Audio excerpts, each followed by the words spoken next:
Good morning प्यारे बच्चों। अब आप इस विषय के वीडियोस एक साथ भी देख सकते हैं। इसके लिए वीडियो के नीचे मेरी चैनल का नाम है, तो चैनल में जाके प्लेलिस्ट में जाएंगे तो इस विषय के वीडियोस एक साथ देख सकते हैं।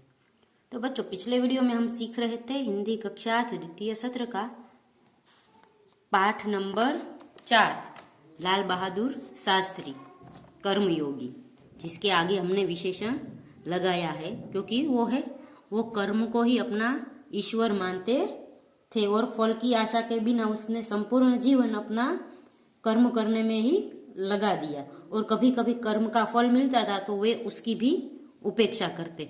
17 वर्ष की आयु में उन्होंने जब गांधी जी ने आह्वान किया तो स्कूल छोड़कर वो बाहर आ गए और गांधी जी के साथ उसके स्वतंत्रता संग्राम में जुड़ गए और आगे जाके उसने अछूतोद्धार के लिए भी कई कार्य किया और वो 7 बार जेल भी गए थे। इस दौरान शास्त्री जी जहां एक और गांधी जी द्वारा बताए गए रचनात्मक कार्यों में लगे हुए थे, वहीं दूसरी ओर पदाधिकारी के रूप में जनसेवा के कार्यों में भी लगे रहे। सन 1935 में वे संयुक्त प्रांतीय कांग्रेस कमेटी के सचिव बनाए गए। इस पद पर वे 1938 तक रहे। किसानों के प्रति उनके मन में विशेष लगाव था, इसलिए उनको सन 1936 में किसानों की दशा का अध्ययन करने वाली एक कमेटी का अध्यक्ष बनाया गया। पूरी लगन के साथ काम करके उन्होंने अपनी रिपोर्ट प्रस्तुत की, जिसमें जमींदारी उन्मूलन पर विशेष जोर दिया गया। तो जमींदारी उन्मूलन यानी कि जो जमींदारी प्रथा थी उसको नाबूद करना, यानी जो जमींदारी पहले से वो व्यापारी लोगों उस पे कब्जा करके खेडूतों के पास है वो सिर्फ काम करवा लेते थे, पर वहां उसने जो खेत खेड़ेगा जमीन उसकी होगी ऐसा एक ठहराव रखा था। इसके बाद वे 6 वर्षों तक इलाहाबाद की नगर पालिका से किसी न किसी रूप से जुड़े रहे। मैं समझता हूँ कि इस अनुभव ने भी शास्त्री जी के व्यक्तित्व और चिंतन को नागरिकों की समस्याओं से निकट से परिचित कराया। उनके पास ग्रामीण जीवन का अनुभव था। अब इसके साथ ही इलाहाबाद नगर पालिका ने जनसेवा का भी अनुभव जोड़ दिया था। लोकतंत्र की इस आधारभूत इकाई में कार्य करने के कारण वे देश की छोटी छोटी समस्याओं और उनके निराकरण की व्यावहारिक प्रक्रिया से अच्छी तरह परिचित हो गए थे। कार्य के प्रति निष्ठा और मेहनत करने की अदम्य क्षमता के कारण सन 1937 में वे संयुक्त प्रांतीय व्यवस्थापिका सभा के लिए निर्वाचित किए गए, यानी चुने गए। सही मायने में यही शास्त्री जी के संसदीय जीवन की शुरुआत हुई, जिसका समापन देश के प्रधानमंत्री पद तक पहुंचने में हुआ।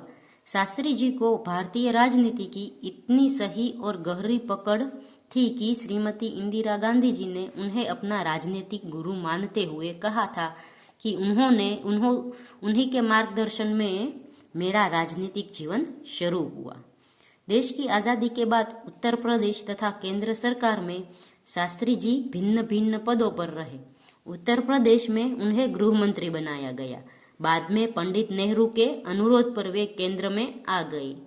केंद्र में उन्होंने रेल और परिवहन, संचार, वाणिज्य, उद्योग और गृह जैसे महत्वपूर्ण मंत्रालयों में मंत्री पद संभाला। उन पदों पर रहते हुए शास्त्री जी ने अपनी जिस प्रशासकीय दक्षता का प्रमाण दिया वह हमारे देश के लिए एक उदाहरण है। अपने मंत्रालयों के कार्यों में उनका दृष्टिकोण अत्यंत व्यावहारिक तथा सभी प्रकार की औपचारिकताओं से परे होता था। वे अपने को कभी भी अपने पद के कारण ऊंचा नहीं मानते थे। उनकी बड़ी सीधी सी धारणा थी कि वे जनता के शासक नहीं बल्कि जनता के सेवक है। ऐसी भावना के में से कार्य करने के कारण उन्हें अपने मंत्रालय में तो लोकप्रियता मिली ही साथ सारे देश में भी लोकप्रियता मिली। इसी लोकप्रियता का परिणाम था कि पंडित नेहरू के निधन के बाद देश ने उन्हें प्रधानमंत्री के रूप में स्वीकार किया। देश के इस महत्वपूर्ण पद पर रहते हुए भी केवल 19 महीने के छोटे से समय में उन्होंने जितनी सफलताएं और लोकप्रियता प्राप्त की वह एक उदाहरण है। शास्त्री जी के सामने अपना उद्देश्य बिल्कुल स्पष्ट था।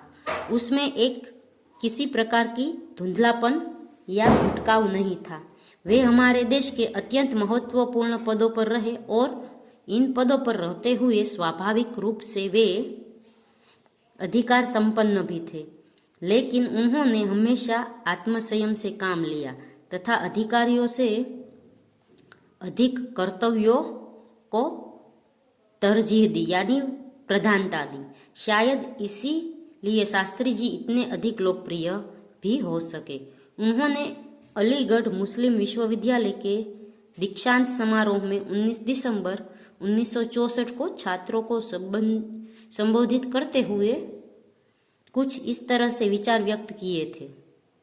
आपके भविष्य की मंजिल चाहे जो भी हो, आप में से प्रत्येक को यह सोचना चाहिए कि आप सबसे पहले देश के नागरिक हैं। यह आपको संविधान द्वारा प्रदत्त कुछ अधिकार देता है, लेकिन इससे कुछ कर्तव्यों का भी बोझ आता है, जिसे समझना चाहिए। हमारा देश प्रजातांत्रिक है जो निजी स्वतंत्रता देता है, लेकिन इस स्वतंत्रता का उपयोग एक व्यवस्थित समाज के हित में स्वेच्छा से लगाए गए प्रतिबंधों के तहत होना चाहिए। अधिकार, कर्तव्य और आत्मसंयम के बारे में यह अत्यंत महत्वपूर्ण बात शास्त्री जी ने कही थी, जिसे आज याद रखने की जरूरत है। तो शास्त्री जी ने जो भी कहा था कि आप एक देश के नागरिक सबसे पहले है, बाद में आप जो भी हो वह है। तो देश के नागरिक के लिए उसका सबसे बड़ी जिम्मेदारी है कि वो देश के लिए अच्छा सोचे, देश की सेवा करे और देश को आगे बढ़ाने में अपना योगदान दे। तो बच्चों, यहाँ पर पाठ खत्म होता है। अगले वीडियो में हम इस पाठ का अभ्यास सीखेंगे। तब तक के लिए गुड बाय, टेक केयर।